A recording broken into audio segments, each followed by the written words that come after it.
Suenan los tambores de la información. Bienvenidos, bienvenidas a una nueva semana de la edición central de MBD Noticias en la pantalla de TV Ciudad y con Natalia Nogués en la co-conducción. ¿Cómo andas, Nati? Bien, ¿y vos, Martín? Todo bien. ¿Todo bien? Sí. ¿Cómo estuvo ese fin de semana? Estuvo muy bien, con mucho descanso. Bueno, qué suerte. El tuyo fue extendido, así que con más descanso. Con más descanso, muestras y un montón de cosas, así que feliz. Disfrutable, bien, entonces. Sí, bueno, cómo no. ahora miramos hacia el Palacio Legislativo. Sí, miramos hacia ahí. Porque hay sesión rodeada de cierta solemnidad, diría, ya que la Asamblea General realiza a esta hora su última sesión plenaria de este año y por ende el cierre formal de la 50ª legislatura, con un homenaje especial por los 40 años ininterrumpidos de democracia que se cumplen este año en el Uruguay. El receso parlamentario se va a levantar, sin embargo, rapidito mañana, porque habrá sesión extraordinaria en la Cámara de Representantes debido a que se dará el último llamado a sala del año. Desde las 10 de la mañana de este martes será la interpelación al ministro de Educación y Cultura, José Carlos Maía, por el informe presentado por la Junta de Transparencia y Ética Pública, donde se descartó la incompatibilidad en el ejercicio del cargo del presidente de ACE, Álvaro Danza, por su desempeño en la actividad privada. Lo que está pasando en la sesión que se desarrolla ahora en el Palacio Legislativo, la sesión extraordinaria por los 40 años ininterrumpidos de democracia, se puede ver en la otra señal que ofrece TV Ciudad, la 6.2, con la conducción de Pilar Teijeiro, en vivo lo que pasa en sala y también entrevistas que van surgiendo allí en los pasillos. Y en paralelo va MBD Noticias, que irá al Palacio cuando sea necesario. Nos convocarán desde allí y también entonces tendrán quienes se queden en esta señal parte de lo que está sucediendo en el Palacio. Pero hay mucha más información. Lo demuestran los titulares.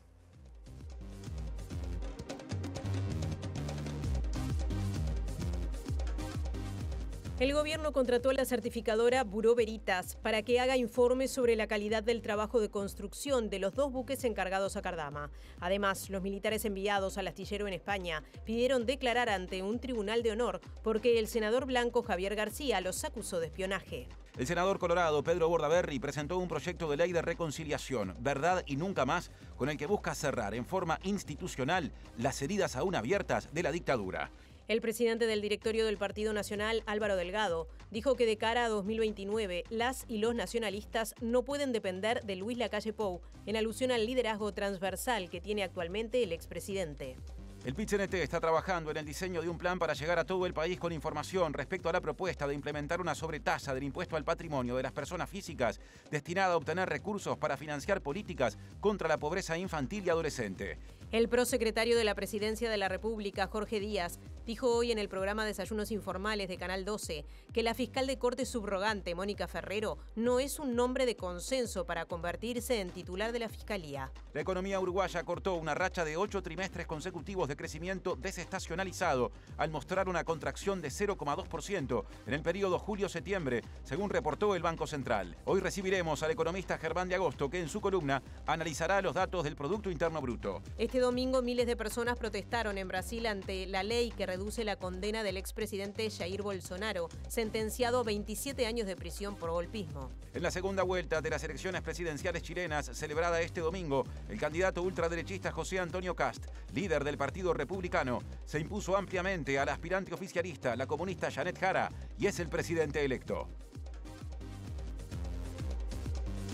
Además de las 2 señales de aire de TV Ciudad, también nos pueden ver en vivo en todos sus dispositivos a través de YouTube en tvciudad.uy y nos pueden escuchar en la radio de la Universidad de la República, 107.7 FM, uniradio.edu.uy.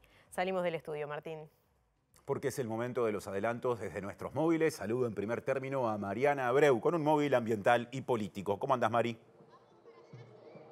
¿Cómo andás, Martín? El saludo para todos. Sí, aquí en Torre Ejecutiva se está desarrollando una movilización en contra de los proyectos de prospección sísmica que obtuvieron recientemente la autorización ambiental por parte de la cartera de Ambiente. Previamente, organizaciones de la sociedad civil entregaron más de 20.000 firmas en el Ministerio de Ambiente justamente oponiéndose a estos proyectos que buscan explorar si hay petróleo o gas en el mar territorial uruguayo. Así que en un ratito venimos con la palabra de las organizaciones que se oponen a estos emprendimientos. Desde las puertas de la sede del Poder Ejecutivo nos vamos a los fondos, les diría, de la sede del Palacio Legislativo, del Poder Legislativo. Diego Martini, ¿cómo andás? ¿Qué tal, compañeros? Buenas tardes para todas y todos. Así es, 50ª sesión que se cierra a nivel parlamentario. Como vos decías, Tincho, igual este receso se va a abrir mañana de forma extraordinaria, pero justamente se da esta jornada que además celebra los 40 años de la vuelta a la democracia con una actividad que se va a ir desarrollando, pero con muchas novedades en el Parlamento, por ejemplo, con algunos proyectos de ley que están siendo presentados, tanto el diputado Rodrigo Goni como el senador Pedro Bordaberry, así que también ampliaremos con algunas de esas novedades. Otro adelanto, el presidente del Congreso de Intendentes e intendente de Paysandú, Nicolás Olivera, sostiene que la responsabilidad en la implementación de la libreta de conducir por puntos es de las intendencias. Y el presidente de la Unidad Nacional de Seguridad Vial, Marcelo Metediera, dijo que no entiende el planteo del Congreso de Intendentes de aplazar 2 años la puesta en marcha de este sistema. Que se hagan un proceso, que sea paulatino, que es un proceso de 2 años, o sea, compartiendo las preocupaciones que tiene el Congreso de Intendentes. Ahora, una cosa es, hagámoslos de esa manera, y otra cosa es plantear, por lo menos hasta ahora, sin argumentos, sino posterguemos todos 2 años. La responsabilidad de llevar adelante, de implementar este sistema, somos los gobiernos departamentales. Entonces, que otros nos pongan plazo a nosotros no parece muy feliz. Empezamos el desarrollo informativo con un tema contenido en los titulares que recién repasamos, porque el gobierno contrató a la certificadora Bureau Veritas para que desarrolle una tarea de evaluación de la calidad del trabajo que viene desarrollando el astillero Cardama, trabajo vinculado a la construcción de 2 buques. Además, la ministra de Defensa Nacional confirmó a MBD Noticias que los militares enviados al astillero pidieron declarar ante un tribunal de honor porque el senador del Partido Nacional, Javier García, los acusó de espionaje. Lasso declaró en diversos medios que la certificadora internacional Bureau Veritas hará una inspección en el astillero para evaluar el trabajo que se viene realizando y fortalecer la tarea de los capitanes de navío Ismael González y Héctor Cardoso, los integrantes de la Armada Nacional enviados a Vigo que regularmente confeccionan informes. Lo elaborado por la nueva certificadora integrará un informe que se está preparando por parte del Estado uruguayo. Según la ministra, el director general del astillero, Mario Cardama, ya fue notificado. Bureau Veritas es estadounidense y en su web se presenta como líder mundial en pruebas, inspección y certificación. Fuentes políticas aseguraron a MBD Noticias que la contratación de esta empresa no implica que se interrumpa la tarea de la certificadora Lloyds, que es la que verifica el cumplimiento de los hitos en el proceso de armado que obligan al Estado uruguayo a emitir los pagos. Sin embargo, mientras que Lloyds es contratada por Cardama, Bureau Veritas lo es por el gobierno. Entrevistado en Tele 12, el prosecretario de la Presidencia, Jorge Díaz, declaró que esta empresa dará una opinión imparcial y, entre otras cosas, certificará calidad de materiales y trazabilidad, así como calidad de soldadura. Los informes de los capitanes de navío, que Lasso leyó mientras era interpelada en el Parlamento la semana pasada, dan cuenta de serias deficiencias en esos y en otros aspectos técnicos. Ambos militares fueron duramente cuestionados por el senador García en esa sesión, en la que los acusó de hacer tareas de inteligencia. De la Armada no recibe ningún informe. Recibe de 2 integrantes de la Armada que son representantes personales y políticos de la ministra. A raíz de estas palabras, los capitanes de navío González y Cardoso pidieron que se les tome declaración a través de un tribunal de honor, hecho que Lasso confirmó a MBD Noticias. Cambiamos de asunto. El secretario de la Presidencia de la República, Alejandro Sánchez, respondió a críticas formuladas por el director de la Beneverit, Javier Galperín, respecto al pronunciamiento del gobierno uruguayo contra el atentado antijudío cometido este domingo en Australia. En su cuenta de X y a título personal, Galperín dijo que el gobierno uruguayo reaccionó tarde y mal, a lo que Sánchez respondió que son, o que fueron las de Galperín, valoraciones subjetivas. Nosotros lo que hicimos fue condenar un lamentable atentado terrorista contra una comunidad judía, en este caso en otro país, y lo que hicimos fue denunciar, porque eso fue un acto de terrorismo y lo denunciamos. Después, las valoraciones subjetivas son subjetivas. Sánchez destacó que a partir de la aprobación del presupuesto quinquenal comienza la etapa de la ejecución de los principales planes que el actual gobierno presentó a la ciudadanía en la campaña electoral. Tenemos un presupuesto nacional que ha sido votado con una muy buena mayoría, donde están colocados los recursos en primera infancia, en los temas de seguridad, en los temas de innovación, del trabajo y la producción. Y lo que vamos a hacer es empezar a ejecutar el presupuesto nacional para el cual le solicitamos a la gente que confiara en nosotros.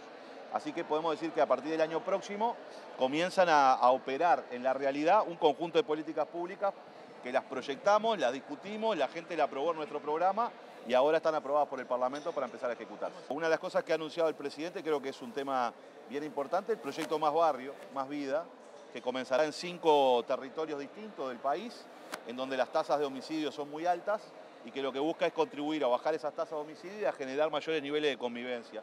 Por tanto, ese es un gran proyecto, yo creo que le tengo mucha fe a ese proyecto porque tiene una mirada integral sobre los problemas de seguridad y bueno, en definitiva es uno de los tantos proyectos, pero tenemos desde Crece desde el pie hasta comienza la ejecución del sistema de becas más grande de la historia del Uruguay, porque ese es el plan que hemos desarrollado en el plan quinquenal, en donde vamos a tener un aumento del monto de las becas y un aumento de la cantidad de los beneficiarios, buscando de alguna manera la mayor permanencia en el sistema educativo de nuestras adolescencias y nuestras juventudes.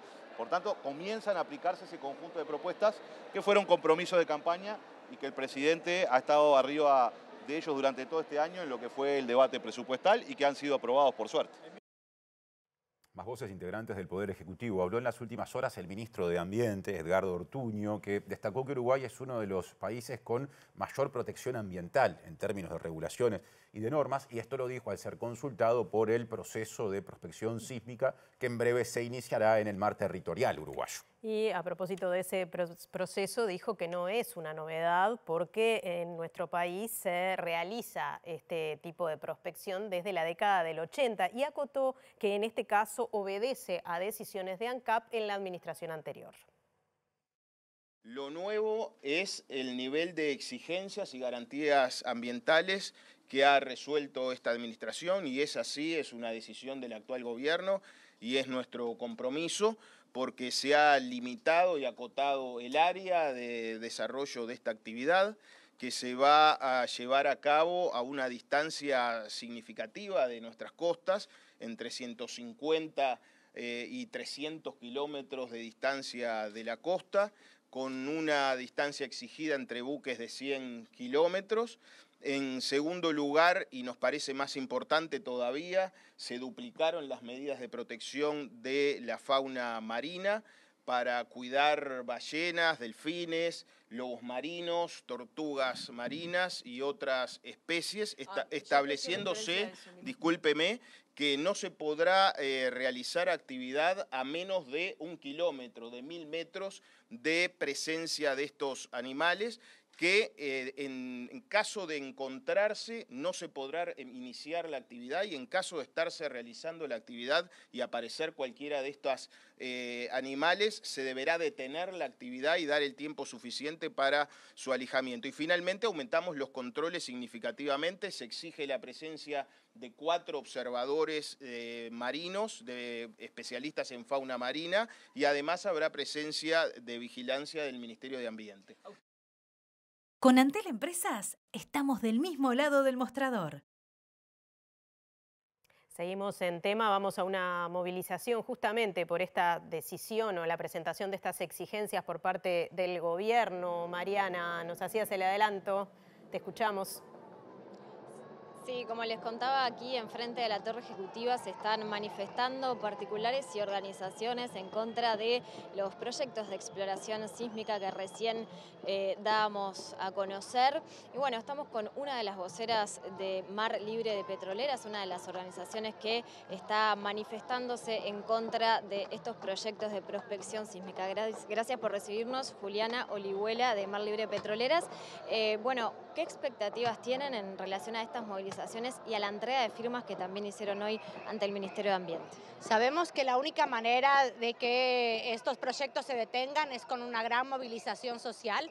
Por eso estamos organizando este tipo de manifestaciones en todo el país.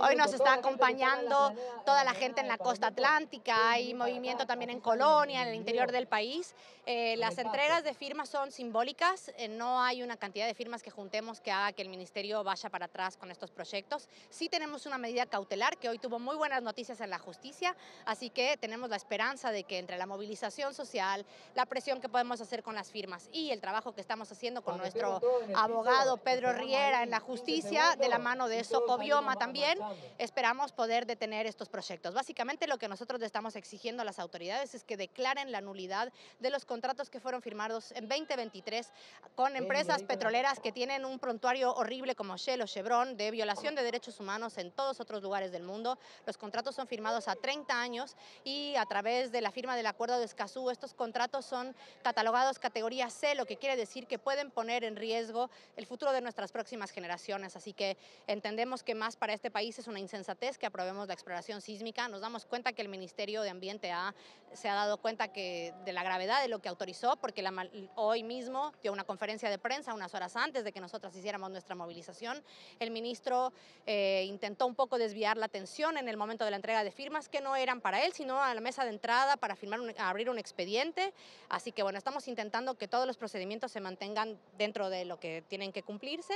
Y bueno, nuestra expectativa es intentar detenerlos. Mientras no llegue ningún barco, ellos no empiezan con los proyectos, y mientras no haya ningún barco, nosotros vamos a seguir juntando firmas y vamos a seguir organizando este tipo de movilizaciones y manifestaciones en todo el país. El Ministerio de Ambiente estableció condiciones más rigurosas para este tipo de actividad, como una distancia mayor de fauna marina, más observadores, entre otras disposiciones. ¿Cómo catalogan estas nuevas exigencias? La única manera en la que la prospección sísmica no genera daño es si no se hace. No hay manera de mitigar, por ejemplo, con ningún observador arriba de un barco puede darse cuenta de cuántos corales reciben las detonaciones. No hay manera de evitar que el krill tenga como ataques de epilepsia con cada una de las detonaciones. No importa cuántos buques pongan, cuántos biólogos pongan ellos a revisar qué es lo que sucede con la fauna. Imagínense una persona con binoculares en alta mar, a 300 kilómetros de la costa, en un día nublado, en un día de lluvia, en un día de tormenta. ¿Qué tipo de control puede hacer ese biólogo? La única manera de que la prospección sísmica que no afecte es que no se haga. Por último, también se ha manifestado desde las autoridades que el consumo de combustibles fósiles sigue creciendo y va a seguir creciendo según las proyecciones de ANCAP, por ejemplo.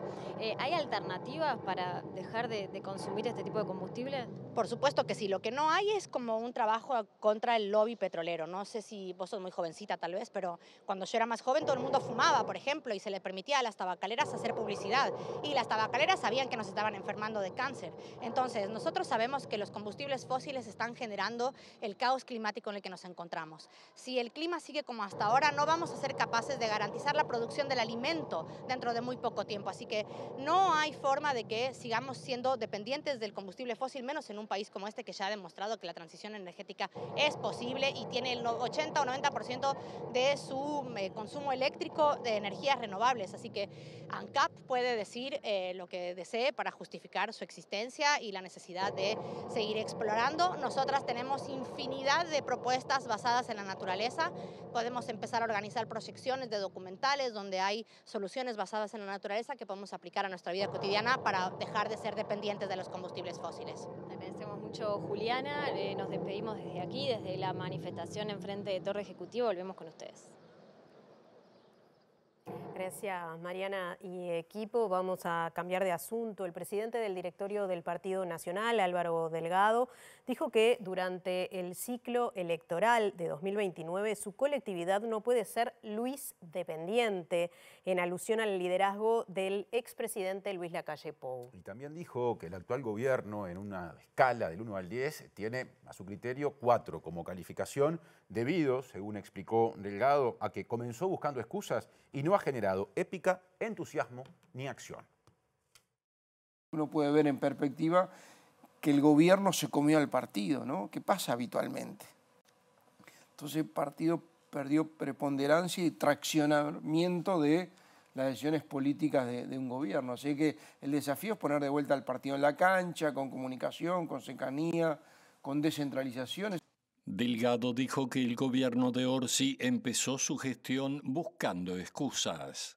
Tengo la impresión de que este gobierno no generó épica, de que este gobierno no generó entusiasmo, no generó acción. Fue un gobierno casi en modo avión, sin muchos anuncios. Es más, los anuncios que tuvieron mucho que ver con desandar cosas del gobierno anterior, a mi juicio equivocadas.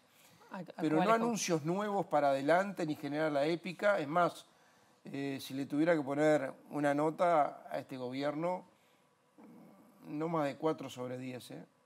Consultado sobre las elecciones de 2029, Delgado dijo que en los próximos días se instalará una mesa de coordinación política con los partidos Colorado e Independiente para tomar posicionamiento político, lo que no implica necesariamente establecer un lema único.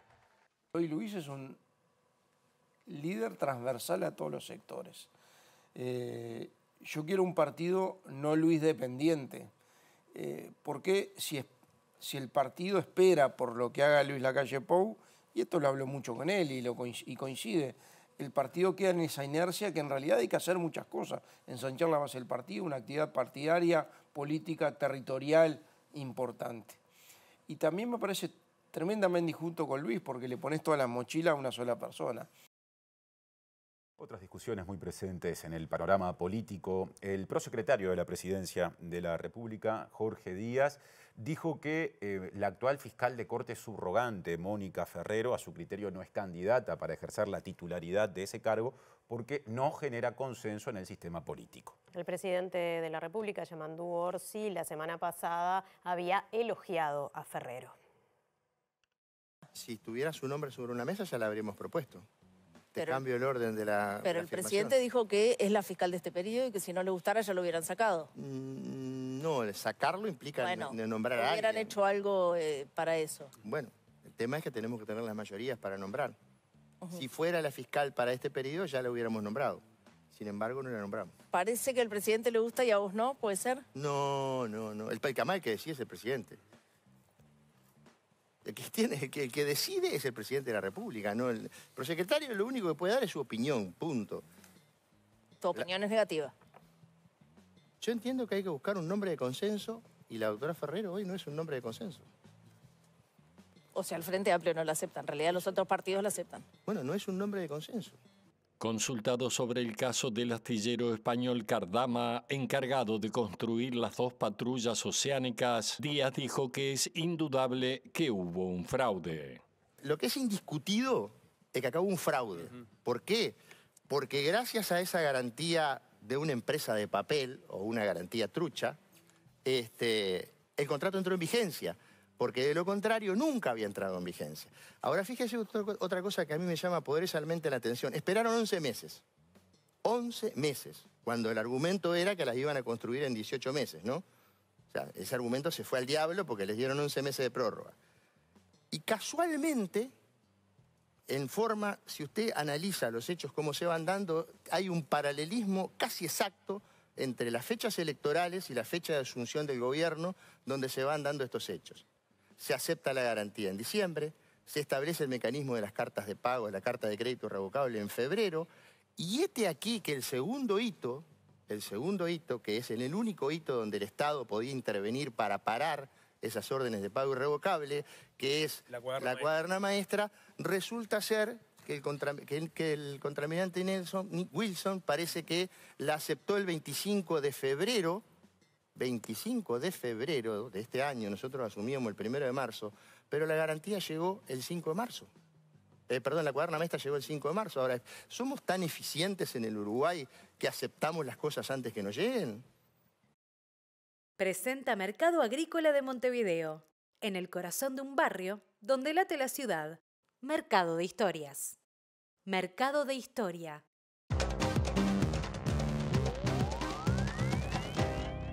¿Qué tal? Buenas tardes. Abrimos el capítulo internacional hablando del hecho más relevante este fin de semana en la región, que fueron las elecciones en Chile, que tal como se preveía le dieron el triunfo al candidato del Partido Republicano José Antonio Kast, quien logró casi el 60% de los votos en una victoria apabullante, según han dicho algunos analistas, vinculada a justamente los números que obtuvo el candidato republicano. En su primer discurso, José Antonio Kast volvió a delinear en alguna medida cuáles van a ser justamente sus políticas sobre aquellos temas con los que ha llegado a la presidencia de Chile, que tienen que ver con la seguridad, con la migración, con la situación económica, pero también hizo un llamado a la unidad y defendió a la candidata opositora en la elección, Janet Jara, candidata oficialista en la ocasión, cuando fue insultada por parte de los militantes de Kast y dijo que había que respetar a todos los partidos políticos y particularmente a la candidata Jeanette Jara,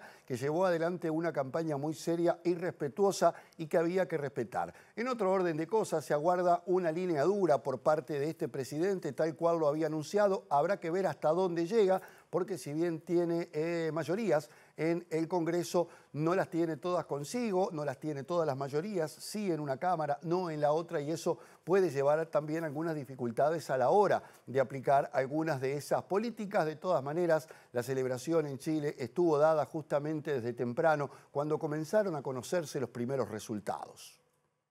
Tenemos que tener mucha firmeza contra la delincuencia, el crimen organizado, la impunidad y el descontrol. Pero también tenemos que tener mucha grandeza para reconstruir la convivencia, el respeto y la confianza de nuestros compatriotas. ¿Cuáles van a ser nuestras prioridades? ¿Cuáles van a ser nuestros planteamientos y cuáles los plazos en los que nosotros vamos a decir que esto se puede hacer con la colaboración de todos, oposición y gobierno? Y esos hitos están en seguridad, en inmigración y en progreso económico. Chile necesita que los chilenos tengan empleo digno. Tenemos hoy día más de 1 millón de cesantes, más de 2 millones de personas que trabajan en la informalidad. Y en esto no nos perdemos, no nos distraemos ni un segundo. Chile necesita orden, orden en nuestras calles, orden en el Estado, orden en las prioridades que se han perdido, orden. En un discurso realizado en la puerta de la sede del Partido Republicano, el nuevo presidente señaló que cada uno decidirá libremente si quiere sumarse a la recuperación y al renacer de Chile, porque el país ha dado un mandato claro que no admite excusas, no quiere continuidad, quiere un cambio real, y pidió a Dios templanza y fortaleza para estar a la altura, al tiempo que prometió restablecer el respeto a la ley en el país. Sin seguridad no hay paz, sin paz no hay democracia, y sin democracia no hay libertad. Chile volverá a ser libre del crimen, de la angustia y del temor, añadió quien será el primer presidente pinochetista en democracia y que hizo campaña a favor del entonces dictador en el plebiscito de 1988. Kast, que se impuso en las 16 regiones del país y logró la segunda victoria más amplia en una segunda vuelta en democracia, la mayor desde la obtenida por Michelle Bachelet en 2013, recalcó que Chile necesita que el país vuelva a tener empleo digno, orden en sus calles, en el Estado y en las prioridades que se han perdido. El líder del Partido Republicano dijo que su victoria no es la meta, sino el punto de partida, y aseguró que los cambios que propone comenzarán de inmediato, pero frente a las expectativas que ha levantado su gobierno en la ciudadanía, advirtió que los resultados no se verán al día siguiente. José Antonio Kast, que obtuvo el 58,1% de los votos, aseguró que en los 3 meses que faltan para la toma de posesión, trabajará junto a su equipo los proyectos de ley que enviará de inmediato al Congreso para reducir impuestos, facilitar la compra de vivienda, favorecer la inversión local y extranjera y recortar 6.000 millones de dólares de gasto público, donde están previstos despidos masivos, una de las propuestas centrales de su exitosa campaña. Y esa exitosa campaña tuvo el apoyo de otros sectores de la centro-derecha chilena, para lo cual, según algunos analistas, Kast ha tenido que moderar un poco su discurso y de esa manera pudo llegar al gobierno en su tercer intento desde que está participando en la actividad política. Esto también lo definió muy bien el analista y director ejecutivo de Chile 21, Daniel Grimaldi, quien explicó las razones por las cuales ha llegado al poder Kast y cuáles son los desafíos que tiene por delante. Kast hace algunos años era visto claramente como alguien cercano a Trump, Bolsonaro. Él quería hacer eso. Pero él viene del partido Unión Demócrata Independiente, que es un partido de derecha que se fundó en dictadura y que desde la transición a la democracia ha tenido un viraje gradual hacia el centro, siguiendo incluso a Piñera. Era parte del piñerismo, una especie de centro-derecha. Lograron sacarse un poco el estigma de la dictadura. Y José Antonio Kast, que estaba en ese partido, se va y funda un partido, los republicanos, señalando que la UDI perdió su norte, que la derecha chilena ya no es de la derecha, que son partidos casi de izquierda. Y hace un tiempo atrás tenía ese discurso muy, muy duro incluso y fue como te digo, hacia Trump, Milley, a todo eso. Ahora, con este último tiempo ha tenido que moderarse porque necesita también el voto de la centroderecha. Y por otro lado, hay otro contrincante que es más de derecha que él, que es Johannes Kaiser, que sale también del Partido Republicano. Dice Kast es un poco centrista, está dispuesto a negociar con la centroderecha y yo no. Y yo diría que el fenómeno más nuevo sería Johannes Kaiser. Ese es el que intenta seguir más derecho a Milley y es más cercano, yo digo, a estas derechas incluso filonazi en Europa, la Alternativa para Alemania, etc. Se identifica mucho con eso.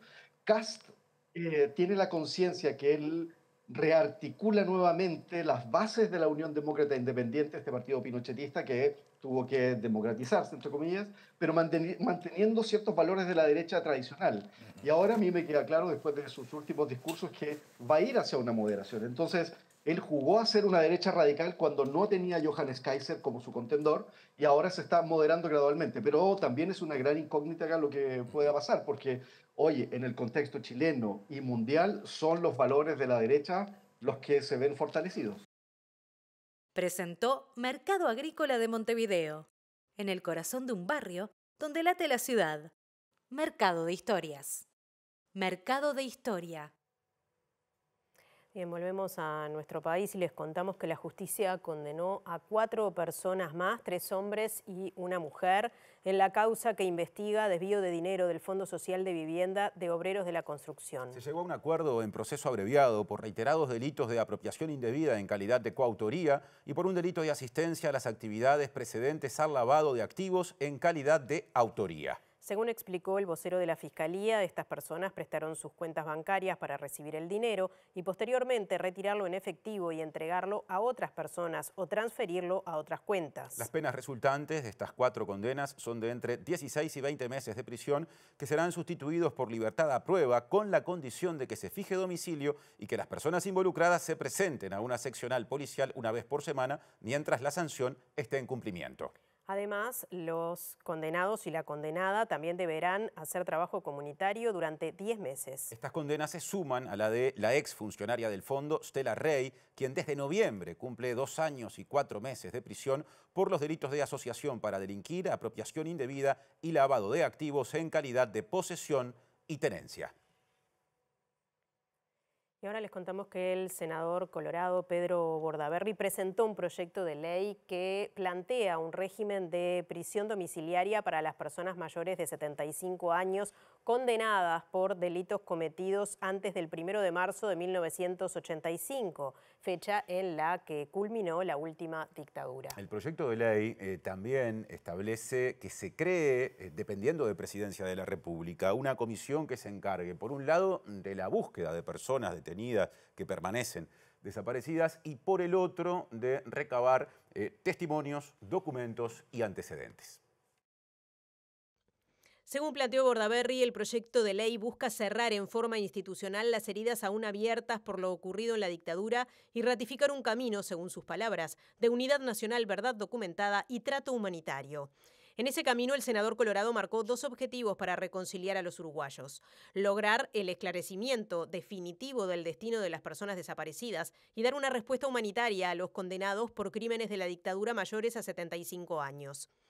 Sobre esto último, aclaró que la prisión domiciliaria de los militares hoy presos no afectaría la vigencia de las condenas ni los derechos de las víctimas. Respecto a la búsqueda de personas desaparecidas, el proyecto de ley propone crear la Comisión Nacional por la Reconciliación y el Nunca Más, con 5 miembros que tengan pluralidad política y estén amparados por el secreto profesional para indagar en el destino de las personas desaparecidas por la dictadura. Sobre la documentación que surja del periodo 1973-1985, se plantea generar el Archivo Nacional de la Verdad y establecer una clasificación de la información que es pública, reservada o sensible. A su vez, está el compromiso de divulgar progresivamente en forma digital aquellos datos que sean no reservados. Más allá de las propuestas, el proyecto de Bordaberry subraya que mantienen plena vigencia las potestades de la Institución Nacional de Derechos Humanos y que la nueva institucionalidad coordinará sus acciones sin sustituirla. Otro artículo declara el 30 de noviembre, fecha del plebiscito de 1980, donde triunfó el no a la dictadura, como el Día Nacional del Nunca Más. Presenta UTE, porque en UTE creemos que todo lo que das vuelve. Por eso creamos el Plan Redondo.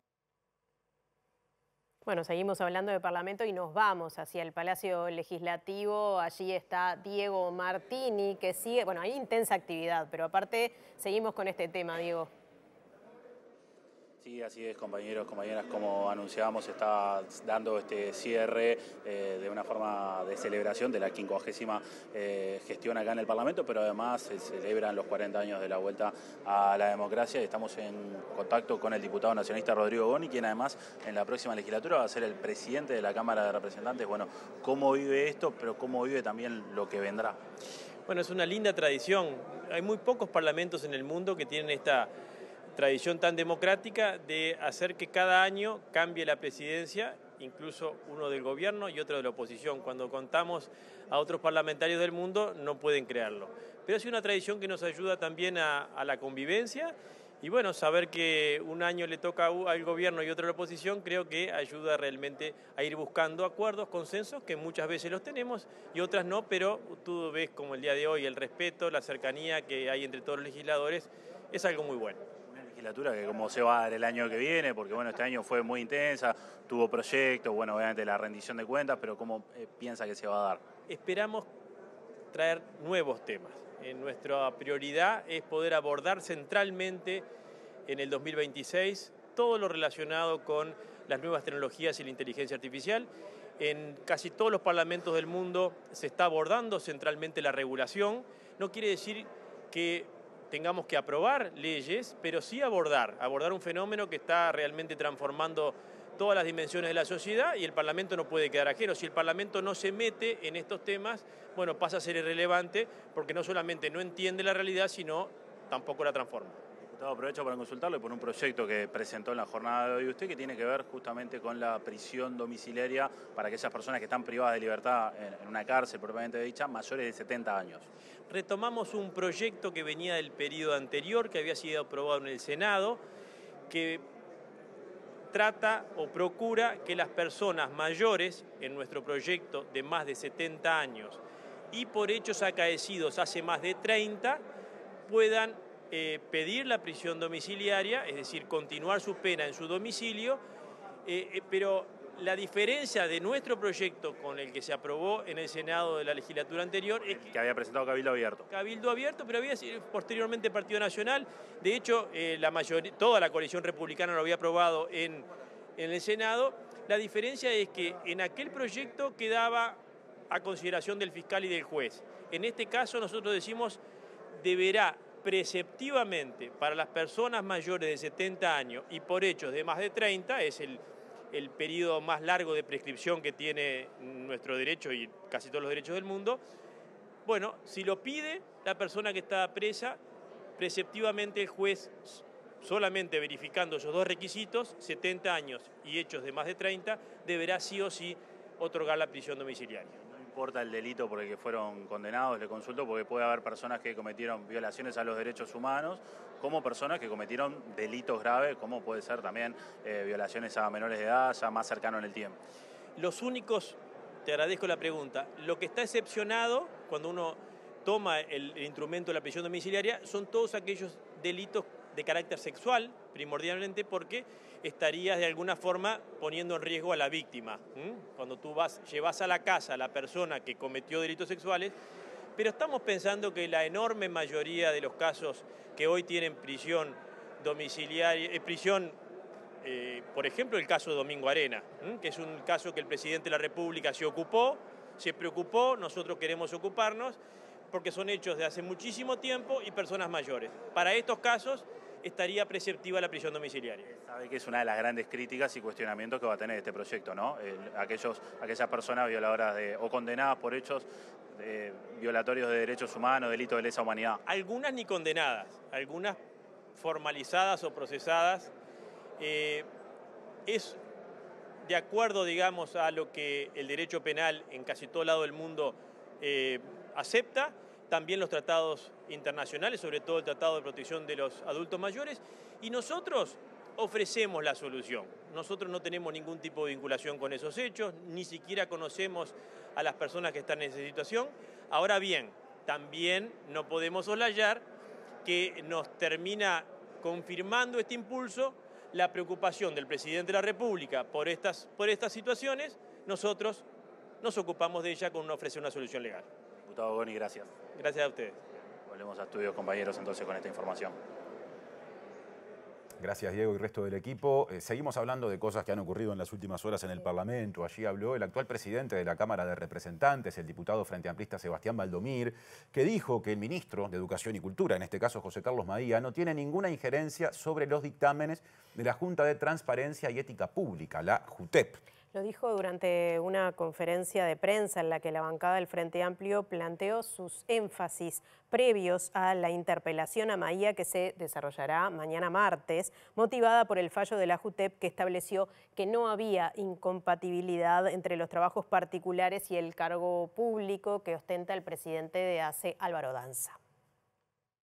El ministro fue convocado para determinar la responsabilidad que le puede caber al ministro de Educación y Cultura o no con respecto al informe de la JUTEP. La Junta de Transparencia y Ética Pública es un organismo que tiene independencia técnica, que tiene representación de la oposición, que de alguna manera el ministro no debería ni podría interferir en un informe o en un dictamen como el que aprobó la mayoría del directorio de la Junta de Transparencia y Ética Pública con relación a la presidencia de ACE. Nosotros esperamos que también termine con una declaración que de alguna manera reconozca que el ministro como tal no tiene ningún punto de interferencia sobre un dictamen que reconoció la JUTEP por mayoría. En caso de que haya porque yo he escuchado también al miembro interpelante que ha mencionado que la JUTEP de alguna manera está absolutamente politizada y partidizada, lo que tendrían que hacer sería retirar al director del Partido Nacional que está en el directorio, porque en definitiva estar cuestionando pero a su vez participando ahí me parece que es un poco incongruente. Veremos el martes, nosotros esperamos una interpelación que sea correcta, que sea corta también que salga con una responsabilidad y un apoyo objetivo a la gestión del ministro que no tiene nada que ver con lo que resolvió el directorio de la JUTEP. Les contamos algo que en los adelantos mencionamos. El presidente de la UNASEV, la Unidad Nacional de Seguridad Vial, Marcelo Metediera, dijo que generó sorpresa en ese ámbito el planteo proveniente del Congreso de Intendentes de posponer por 2 años o durante 2 años la puesta en marcha del sistema de libreta por puntos. Aseguró que este planteo debió haberse hecho en la comisión de seguimiento antes de la aprobación definitiva y enfatizó que la cantidad de muertes en siniestros de tránsito demuestra que no hay tiempo que perder.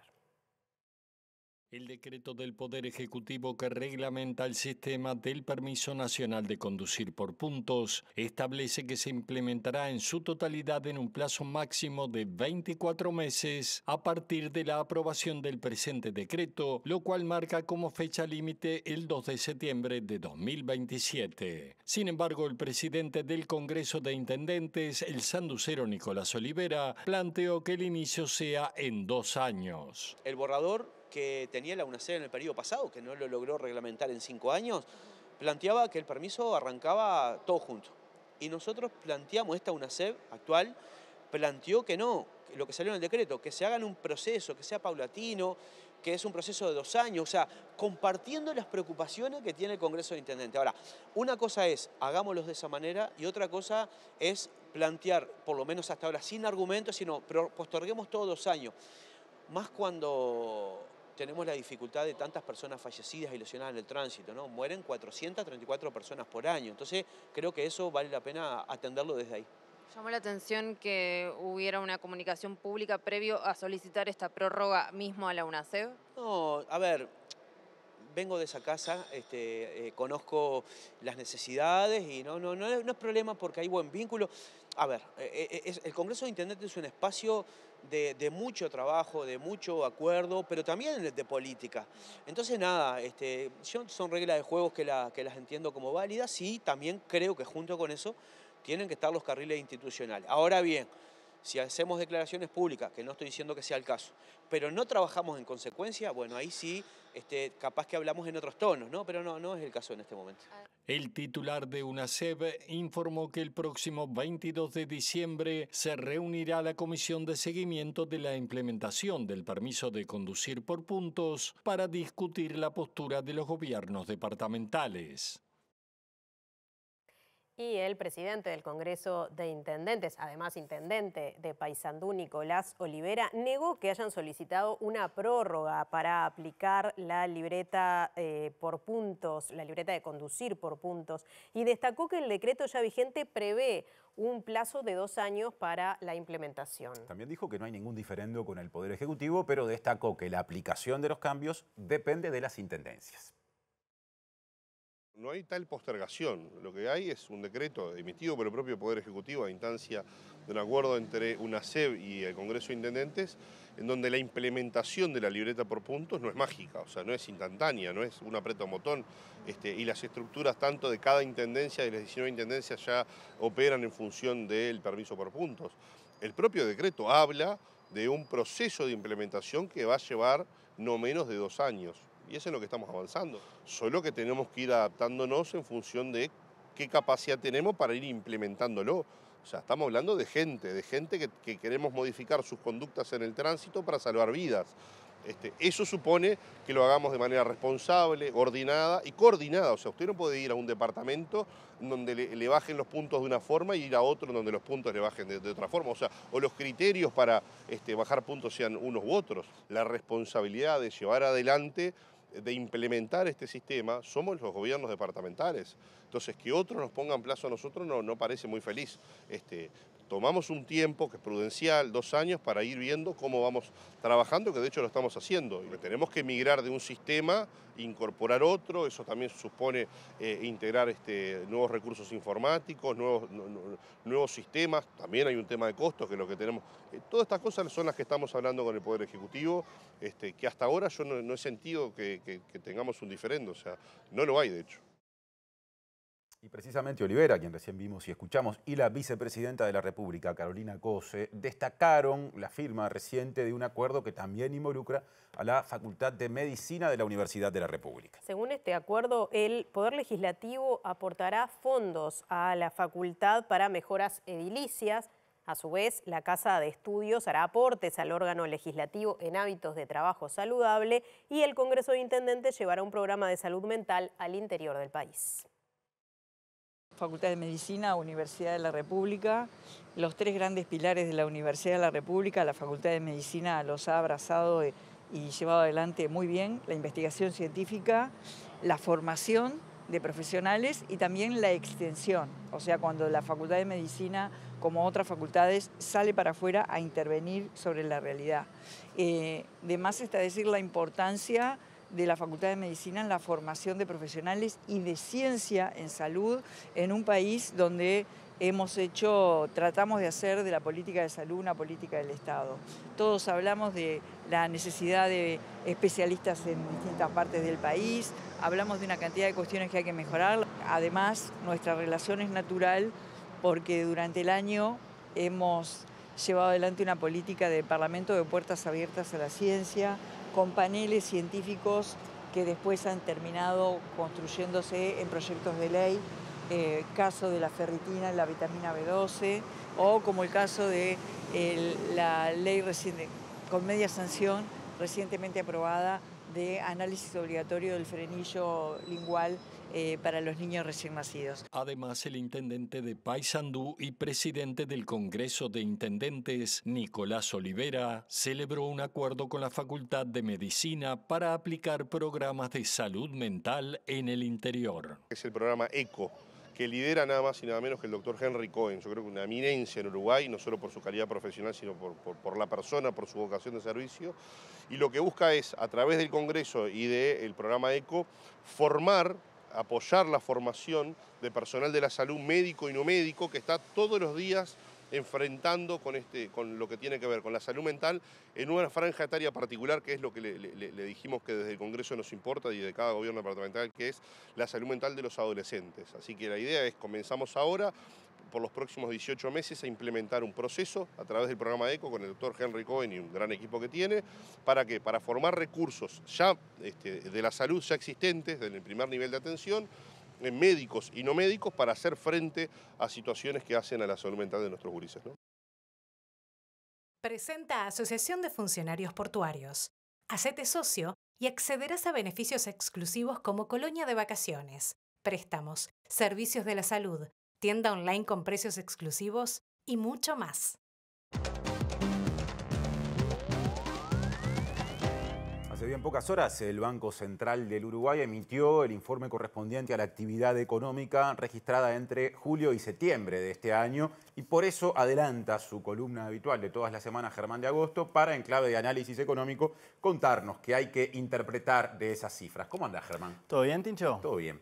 Sí, tenemos estos datos que en definitiva recogen lo que pasó con una de las principales variables que tenemos para ir midiendo la evolución de la actividad. Lo que estamos viendo justamente lo que pasó con el Producto Interno Bruto durante el tercer trimestre, es decir, con el valor agregado, con la medida del esfuerzo productivo que utilizamos para aproximarnos a esta dimensión de la actividad económica.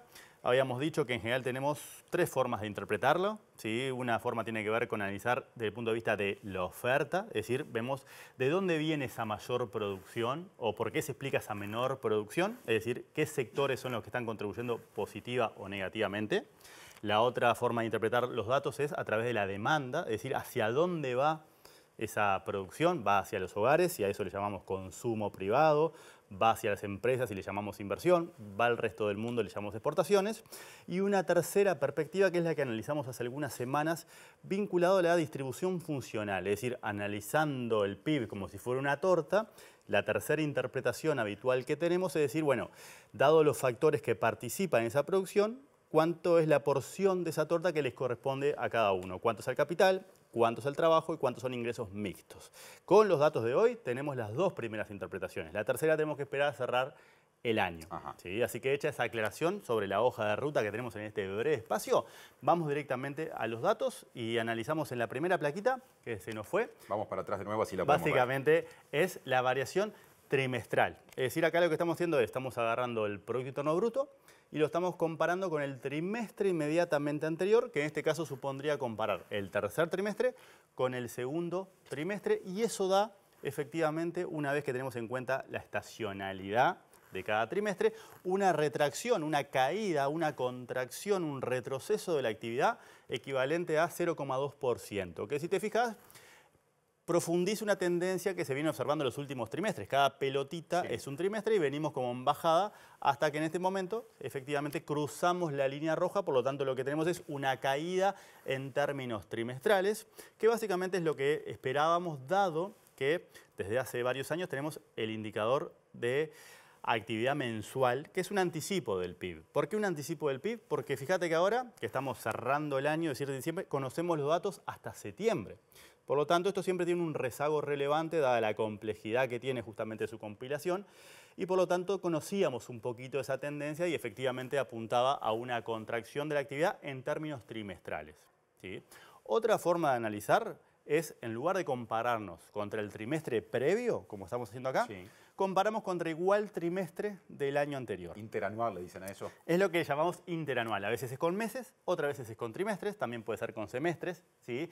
Y si vamos a la siguiente placa, ahí tenemos la variación interanual del crecimiento, que en este caso da un aumento de la producción. Es decir, la economía es 1,2% más grande, entre comillas, de lo que era en el tercer trimestre del año anterior. Y ahí pongo una pausa y va la pregunta cantada. ¿Cuál de los dos indicadores es más válido? Si es que se puede establecer de esa forma, y más en este caso en el que uno da caída y el otro da aumento. En este caso te da esa particularidad que los dos tienen distinto signo, ¿sí? Pero los dos son relevantes en función de las cosas que vos quieras, de alguna manera, justamente extraer de lo que es la evolución de la actividad.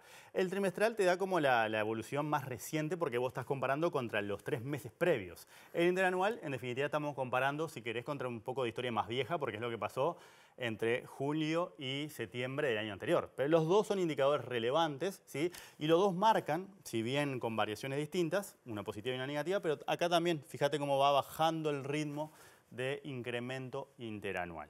¿Sí? Acá se ve clarito el efecto de la pandemia, el efecto del rebote y después esa dificultad de alguna manera para sostener el crecimiento con varias columnitas que faltan, que eso es un crecimiento nulo. Claro, claro. O sea, aun cuando se crezca en términos interanuales en esas torres, son crecimientos inferiores a los que se registraba antes, digamos. Exacto, ¿no? Están marcando esa desaceleración que se hace más tangible con la caída trimestral, pero por eso te decía, las dos son miradas complementarias, son dos variaciones que utilizamos los economistas y las dos dan aproximaciones diferentes al mismo fenómeno que queremos capturar. Y si seguimos, Tincho, desde el punto de vista de la perspectiva interanual, podemos analizar desde la oferta y la demanda, que fue lo que conversamos al principio. Bien. Eso es lo que tenemos en la siguiente placa. Acá la idea es entender, bueno, si la economía es 1,2% más grande de lo que era hace un año, bueno, cuáles son los sectores de actividad que están explicando esa expansión y cuáles son los sectores de actividad que están tirando hacia abajo. Y si te fijas, viste que quedó bastante repartido. Sí. O sea, la mitad de los sectores tienen crecimientos interanuales positivos, destaca en particular el comercio. Lo interesante de esto es que el comercio crece, pero vos dentro de ese primer sector también tenés, por ejemplo, los servicios de alojamiento y de comidas, y ahí tenés una contracción. Es decir, la expansión del comercio es lo que termina explicando la expansión de ese sector bastante importante en términos de lo que es el empleo, sí, claro. Por ejemplo. Servicios financieros, otro sector con buen crecimiento, energía, salud, educación y transporte, y hasta ahí tenemos crecimientos positivos. Y si vamos hacia el otro lado, fíjate que arrancando desde abajo tenemos una contracción relevante de la construcción. Que cae está 3,1%. Sí, ahí son menores obras de vialidad y de redes de energía eléctrica. Bueno, es interesante lo que decís, porque claro, yo guiándome por lo poco que puedo ver de ese rubro, que es las obras que vemos en las ciudades, como me muevo en esta zona donde se construye todo el tiempo, me preguntaba de dónde viene. Acabás de hablar de cosas que ocurren fuera de la ciudad. Claro, ¿no? Fíjate que en la construcción tenés como muchos tipos distintos de dimensiones. Tenés, por ejemplo, vos estás pensando en edificios. Estamos todo el tiempo viendo grúas, viendo edificios, y eso efectivamente creció en este trimestre, pero no creció a un ritmo suficiente para compensar la caída observada en las obras de vialidad y también en las redes de energía eléctrica. Hacemos una pausa brevemente, pero pausa en el sentido de que seguimos al aire. Todavía no vamos a tanda porque hay novedades en el Palacio Legislativo. Habla la vicepresidenta de la República y después volvemos con Germán. Con sanción completa o con media sanción, pero que van marcando un rumbo del Parlamento que la verdad es un rumbo en el que hay que continuar. Tenemos que continuar con este rumbo y con este ritmo. En el entendido que no se puede legislar a las apuradas, pero que la realidad tampoco puede esperar tanto. Entonces tenemos que llegar a un equilibrio entre los tiempos que la realidad necesita y los tiempos necesarios para que las leyes, los proyectos de ley maduren y salgan mejores. He vivido y he aprendido de los procesos de mejoramiento de los proyectos. Cuando salen de una comisión y llegan a una cámara, realmente se mejoran y cuando pasan a la otra se vuelven a mejorar. Y bueno, eso me da una gran tranquilidad, no solo como presidenta del Senado y de la Asamblea General, sino sobre todo como uruguaya. José, estamos en vivo para Canal 5. Consultarles cómo observó el desempeño y la articulación del Frente Amplio en una Cámara donde no tenía mayorías.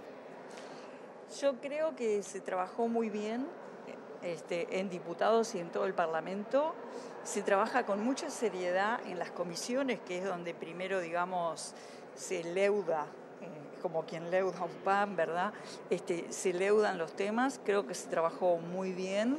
Se trabajó sin dogmatismos, con amplitud y con apego a los principios. Y bueno, se logró lo que se logró, ¿verdad? En la votación de un presupuesto sin tener mayoría en la Cámara Baja, que creo que es un gran logro. Y además un presupuesto que deberá ser ejecutado a partir del año que viene. El año que viene es un año de ejecución del Poder Ejecutivo y para el Parlamento es un año también de seguir profundizando en líneas que tienen que ver con cuestiones que le importen a la gente y que puedan cambiar la vida de las personas, como esto que hablaba recién, vinculado a cuestiones de la salud, vinculado a cuestiones del trabajo, de la ciencia, del futuro del trabajo, de la inteligencia artificial. Tenemos una agenda que me parece que no le faltan temas para el año que viene. Estamos en vivo para TV Ciudad y quería consultarle justamente por dos proyectos que se presentaron hoy, uno por parte de un diputado y otro por parte de un senador, que tiene que ver con la prisión domiciliaria para personas, en el caso del diputado fue el Rodrigo Boni, mayores de 70 años, y en el caso del senador Borraberry para personas que cometieron delitos del 85 hacia atrás. ¿Qué opina de estos proyectos? Primero, no los conozco y por lo tanto no los conoce nadie, ¿no? serán tratados en el Parlamento, en la mecánica que estoy diciendo, ¿verdad? Irán a comisión, serán tratados, serán discutidos. Si usted me pregunta mi opinión personal sobre el tema de las personas que están privadas de libertad por haber cometido crímenes de lesa humanidad, mi posición es que eso debe permanecer así, porque son crímenes de lesa humanidad. Eso, que es una pregunta que usted no me hizo, usted me habló de 2 proyectos que yo no conozco. Yo me autopregunté y me autorrespondí. O sea, que no comparte esa idea de que personas que cometieron delitos de lesa humanidad tengan la posibilidad de una prisión domiciliaria. No, no la comparto porque son de lesa humanidad. Y porque son de lesa humanidad, porque hieren lo mejor del ser humano en la sociedad, desde un punto de vista no solo de los delitos cometidos, sino de... A ver, todo en una sociedad, todo en una democracia, nos educamos entre todos, ¿verdad? Todo tiene una parte de educación y de un mensaje que le damos a las generaciones que vendrán. Entonces, ¿qué mensaje estaríamos dando si decimos, si alguien comete hoy un delito de lesa humanidad, entonces no va a recibir lo que la ley diga que tiene que recibir? No es un buen mensaje. No, y sobre todo en tiempos en los que hablamos de fragilidad de las democracias, de proteger la democracia todos los días. Entonces tenemos que ser claros con eso. Pero repito, los proyectos no los conozco y los va a tratar el Parlamento.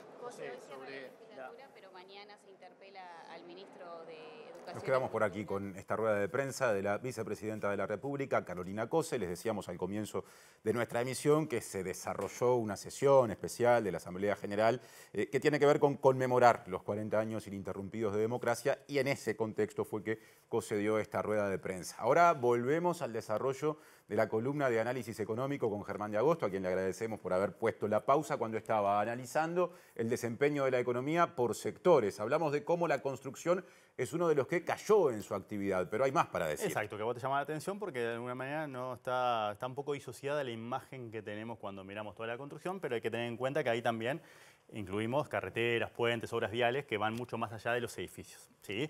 Y también merece mención lo que pasó con la industria, que en definitiva recoge en parte la rotura de la boya petrolera, ¿sí? Entonces eso lo estamos viendo, por ejemplo, en industria, y después lo vamos a ver en importaciones, porque tuvimos que importar justamente dada esa rotura. O sea, el combustible que se refina en Uruguay con el petróleo que se deposita en la boya petrolera, hubo que comprarlo afuera. Entonces, eso es una forma de entender cómo dialoga esta perspectiva vinculada a los sectores que nos da la pauta de dónde viene ese mayor crecimiento. Estamos hablando de un crecimiento de 1,2%. Con esta placa lo que estamos tratando de entender es de dónde viene, por eso le decimos de oferta, quiénes son los sectores que están ofertando más, ¿sí? Y ahora nos metemos en la otra perspectiva que es complementaria porque son las dos caras de la misma moneda. La moneda es el crecimiento, 1,2%. Uno analiza el origen de la producción y ahora en la siguiente analizamos el destino de la producción y por tanto tratamos de entender el crecimiento de 1,2%, pero ahora explicado en términos de lo que pasó con la inversión, es decir, que tuvo como destino a las empresas, lo que pasó con el gasto público, que tuvo como destino al gobierno, lo que pasó con el consumo privado, que es decir, el destino los hogares o las familias, y finalmente las exportaciones, que es el destino del resto del mundo. Entonces, cuando miramos cómo entendemos ese crecimiento de 1,2%, tenés un aumento generalizado de estos componentes, ¿sí? La inversión 1,3%, el consumo privado 2,1%, ¿sí? Por ejemplo, acá en el consumo también recoges mucho de lo que recogíamos con el crecimiento del sector comercio. Claro. Entonces son como estas dos caras siempre de la misma moneda. Las importaciones, fíjate que las marcamos en rojo, Sí. es decir, cuando las importaciones crecen, como está sucediendo acá, que están creciendo un 3%, pero eso se resta al PIB, porque justamente el PIB lo que busca capturar es el esfuerzo productivo que hacen los factores nacionales. Entonces, dado que lo que traemos del resto del mundo es esfuerzo productivo de otra economía, juega en sentido negativo. Por eso es el rojo. A pesar de que creció, nos tira para abajo el crecimiento. Y finalmente, las exportaciones que mostraron un buen desempeño en términos de bienes y también en términos de servicio, que son las dos cosas que medimos cuando hablamos de exportaciones. Tincho. Así que acá tenemos como la doble interpretación, oferta, origen, demanda, destino. Y finalmente, para cerrar, comparamos simplemente cómo quedan las proyecciones. Ahí está, es decir, sí. Acá tenemos en blanco es justamente todo lo que sabemos, dado que acá pasamos a datos anuales, ¿sí? Ya no son trimestrales. Y lo que está ya en celeste y en naranja son proyecciones. Y tenemos dos conjuntos de proyecciones. Las celestes o azules son justamente las proyecciones que todos los analistas van actualizando mes a mes y que son relevadas por el Banco Central. Los analistas para este año prevén un crecimiento de 2,3% y después que converja la economía hacia un 2%, es decir, un crecimiento bajo en tendencia. Las naranjas, que son las pelotitas que están allá, son las proyecciones que hizo en su momento el equipo económico, que no tiene la ventaja de los analistas de poder actualizarlo mes a mes. Por lo tanto, si te fijas, dada la dinámica reciente, ¿sí? Lo que está pasando es que se están separando, ¿sí? Lo que son las previsiones que dan soporte a la instancia presupuestal, esperando un crecimiento de 2,6 este año, 2,2 y 2,4, es decir, en todos los años está un escaloncito para arriba, ¿sí? Pero eso es relevante en el entendido de que justamente de eso dependen todas las demás posibilidades que justamente están contenidas en lo que es la instancia presupuestal. ¿Sí? Así que tenemos como un panorama de un crecimiento que en tendencia parece al 2% y por tanto se está separando de lo que es la proyección quinquenal que hoy da soporte al crecimiento y que el gobierno puede cambiar en las siguientes instancias de rendición de cuentas, puede actualizar esto en función justamente de incorporar más información, incorporar alguna disrupción que haya tenido lugar o cualquier otro factor que mueva hacia arriba o hacia abajo. A mitad del año que viene estaremos metidos en esa discusión precisamente. Exactamente. Gracias, Germán, y hasta la semana próxima. Nos vemos la semana que viene, Tincho. Hacemos una breve pausa y seguimos con MBD Noticias, edición central en TV Ciudad. Les contamos que el PIT-CNT está trabajando en una propuesta para difundir en todo el país justamente su iniciativa destinada a establecer una sobretasa del impuesto al patrimonio de las personas físicas que permita obtener recursos para financiar un fondo orientado a combatir la pobreza infantil y adolescente. El secretario general de la Central Sindical, José Lorenzo López, dijo que hay contactos informales con sectores políticos del oficialismo que están dispuestos a analizar la iniciativa. Estamos trabajando fuertemente en la posibilidad de diseñar un plan que establezca la posibilidad de justamente llegar a todos los sectores de la sociedad, a los partidos políticos, a las organizaciones sociales, a los diferentes territorios a nivel de todo el país, de manera tal de poder informar y tratar de convencer de que la posibilidad de que se genere esta sobretasa en el impuesto al patrimonio es viable y es una propuesta que tiene rigurosidad técnica, académica y que por supuesto nosotros estamos convencidos que puede ser una solución para justamente erradicar todos los temas vinculados a la pobreza infantil. Eventualmente, si esto no funcionara, ¿se ha manejado la posibilidad de presentar esto como una consulta popular a futuro, aunque sea? No, por ahora no se ha planteado eso. Lo que decíamos es, se está diseñando un plan estratégico para llegarle a la mayor cantidad de gente posible en los primeros meses del año que viene y generar esto en una consulta, pero digamos con los sectores, con las organizaciones sociales, los sectores políticos que de alguna manera tienen incidencia en el país. Y el secretario de organización del PIT-CNT, Sergio Somaruga, desafió a debatir la propuesta de aplicar esta sobretasa del impuesto al patrimonio de las personas físicas al subsecretario de Economía y Finanzas, Martín Valcorba. Según Somaruga, críticas como las hechas por Valcorba a esta iniciativa son una prueba contundente de corrimiento ideológico de dirigentes del Frente Amplio e integrantes, jerarcas integrantes del gobierno. Cuando tu principal crítica es hacia el movimiento sindical y sus luchas por la justicia social y no hacia la derecha y a las fuerzas del gran capital, es menester decir que hay una prueba contundente de corrimiento ideológico, posteó Sergio Somaruga, referente sindical de la enseñanza privada e integrante del secretariado ejecutivo del PIT-CNT. Su comentario fue en respuesta al subsecretario de Economía Martín Valcorba, que al concluir el primer congreso de Fuerza Renovadora, el sector del intendente de Montevideo, Mario Vergara, elogió parte de las conclusiones, en concreto las relacionadas con la política tributaria. Valcorba destacó que el Congreso reafirmó la ética de la responsabilidad como principio rector de la acción política, en contraposición a los discursos tribuneros, al pensamiento mágico y a las promesas quiméricas que desconocen las complejidades reales del desarrollo. En su crítica al jerarca, Sommaruga mencionó como otro rasgo del aparente corrimiento ideológico en referentes de la izquierda el comentario hecho en octubre desde el Ministerio de Economía, valorando muy positivamente el triunfo electoral de la extrema derecha en Argentina, en el entendido que era parte de un proceso de estabilización, avalando sin maquillaje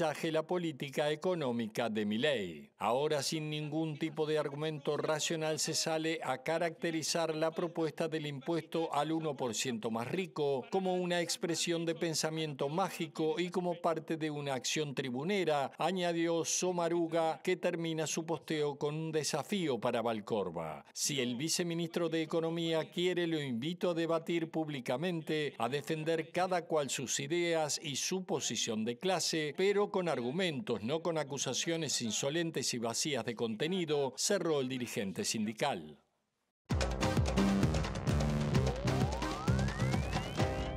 Retomamos el capítulo internacional y volvemos a hablar del fin de semana porque justamente se produjo una serie de movilizaciones en Brasil que abarcaron varias capitales relacionadas con el proyecto de ley que busca reducir las penas de Jair Bolsonaro y sus socios golpistas luego de que el Supremo Tribunal Federal condenara al exmandatario y a todos quienes le acompañaron en esa intentona a muchos años de prisión. Uno de los aspectos más cuestionables para los manifestantes tiene que ver con la urgencia con la que se tramitó este tema, que dicen no se aplica para otras situaciones del país que tienen que ver con lo social, con problemas que hay que resolver urgentemente, pero sí se quedaron hasta la madrugada para solucionarle la vida a Jair Bolsonaro y sus secuaces. Esto es lo que han manifestado quienes entienden que todo esto que se busca en el Parlamento es tratar de reducir la condena de Bolsonaro y que dentro de 2 años esté libre en su casa. La manifestación o las manifestaciones tuvieron presencias importantes, por ejemplo en Río de Janeiro, con algunos de los músicos más importantes de la música popular brasileña, entre otros, ya que varias de estas actividades tuvieron visos de culturalidad, además de la protesta contra lo que propone el Parlamento brasileño. Río de Janeiro, Brasilia y San Pablo fueron 3 de las más de 10 capitales en las que los manifestantes se organizaron bajo el lema Congreso Enemigo del Pueblo para protestar, en algunos casos con caminatas y discursos, así como masivos actos con la participación de importantes figuras de la música y la cultura brasileña. En la capital paulista, el acto central se concentró frente al Museo de Arte de Sao Paulo, donde los organizadores desplegaron una bandera con la inscripción Bolsonaro a la cárcel, junto a una imagen del expresidente entre rejas, y denunciaron el accionar del Poder Legislativo, que prioriza una agenda lejana al pueblo en lugar de los temas sociales urgentes. En Río de Janeiro, el volante de la convocatoria estuvo encabezado por importantes nombres de la música brasileña, como Caetano Veloso, Chico Buarque y Gilberto Gil, pero fue Veloso una de las figuras más políticas de la cultura del país, el que bajó el telón ante una multitud con Alegría, Alegría de 1967, que convirtió la playa de Copacabana, que esperaba ser palco de una protesta, en un acto cultural. El polémico proyecto aprobado a las apuradas durante la madrugada en la Cámara de Diputados ahora pasa a ser discutido en el Senado y es visto por los críticos como una amnistía light, un intento de reducir drásticamente las sentencias para los involucrados en la intentona golpista, entre ellos el exmandatario de 70 años, condenado por la Corte Suprema a 27 años y 3 meses de prisión, quien, según el propio relator del proyecto, podría dejar el régimen cerrado en poco más de 2 años. Entre otras cuestiones, el proyecto busca impedir la acumulación de penas por los delitos de intento de abolición violenta del Estado Democrático de Derecho y de golpe de Estado, al considerar los tipos penales similares, por lo que, de avanzar como está, se aplicaría únicamente la pena más grave, que es la de golpe de Estado, de hasta 12 años, eliminando la suma de la pena por intento de abolición violenta, que contempla hasta 8 años de cárcel. y se vencen los plazos para la aprobación del acuerdo Unión Europea-Mercosur y el gobierno francés vuelve a insistir que no va a firmar nada hasta que no estén dadas las garantías de que, bueno, este acuerdo va a perjudicar o no va a perjudicar a los agricultores franceses. Esto lo manifestó el primer ministro Sébastien Lecornu, quien dijo que hasta ahora y a pesar de los esfuerzos que ha hecho Francia, las respuestas no son convincentes por parte de la Comisión Europea, que deberá resolver esto esta semana antes de que la cumbre del Mercosur se realice el 20 de diciembre en Brasil. Hace unos días, el canciller alemán Friedrich Merz dijo que era necesario apoyar este acuerdo, que era importante para Europa, presionando de alguna manera a Francia también para que termine aceptando el acuerdo. Las salvaguardas que ha presentado la Comisión Europea para determinados casos, para que no haya desajustes, que es lo que pide el gobierno francés con relación a la competitividad con los productos del Mercosur, bueno, ahora deberá resolverse en estos días. De lo contrario, habrá que esperar qué es lo que está proponiendo Francia hasta no tener las garantías totales de que esto va a funcionar. Pese al pedido de aplazamiento hecho el domingo por parte de Francia, la Comisión Europea comunicó este lunes que confía en sellar la asociación a finales del año 2025 con el Mercosur, según dijo el portavoz comunitario Olof Hill en rueda de prensa, aunque sin mencionar la fecha del 20 de diciembre. En este sentido dijo que aunque corresponde al Consejo Europeo decidir sobre los próximos pasos a dar, Bruselas ratificó que en la actual coyuntura global la firma ahora de ese acuerdo es una cuestión de una importancia crucial desde el punto de vista económico, diplomático y geopolítico. El portavoz europeo señaló que desde que concluyeron las negociaciones hace un año, Bruselas ha escuchado atentamente a los agricultores y ganaderos europeos, a los consumidores, a los países y a los eurodiputados, respondiendo a todas las preocupaciones con medidas de acompañamiento efectivas. El comentario de Hill respondió al pedido hecho por Francia el domingo. Con la cumbre del Mercosur prevista para el 20 de diciembre, es evidente que no se dan las condiciones para que el Consejo de la Unión Europea autorice la firma del acuerdo, expresó el primer ministro Sébastien Lecornu, aludiendo a la cumbre de jefes de estados comunitarios fijada para el jueves 18 en Bruselas. Y añadió, Francia solo puede emitir una declaración definitiva basada en elementos concretos, precisos y operativos, no en meros anuncios. Por ello, Francia solicita que se aplacen los plazos de diciembre. Vamos a repasar los datos del tiempo en los próximos 2 días. Por supuesto que hoy tenemos de fondo el Palacio Legislativo, sí, claro, como corresponde en esta jornada importante para ese recinto. Mañana, martes 16 de diciembre, estará algo nuboso y nuboso, con periodos de claro y probables precipitaciones en la mañana, atentos, y en la tarde claro y algo nuboso. La temperatura máxima será de 24 grados y la mínima de 18. Para pasado mañana, miércoles 17 de diciembre, en Montevideo y área metropolitana, se pronostica por la mañana cielo claro y algo nuboso, y por la tarde y la noche claro y algo nuboso con periodos de nuboso.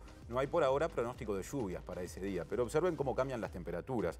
Mientras que la máxima va a ser bastante más alta, o es bastante más alta que la prevista para el martes, porque llega a los 29 grados, la mínima es bastante más baja y llega a los 11. Bueno, y si están en la señal 6.1, los invitamos a quedarse porque ya viene el lado B, y en la señal 6.2 ya sabemos que está la transmisión de lo que está ocurriendo en el Palacio Legislativo. Tengo entendido que mañana de mañana no estará esa doble opción porque estará en las dos señales. Exacto. La edición de primera hora, digamos, ¿no? 8 de la mañana de MBD Noticias, para empezar el martes con toda la información. A las 13 llegará el segundo turno informativo y reapareceremos con Natalia 18:30. Hasta mañana, que pasen bien. Que pasen lindo.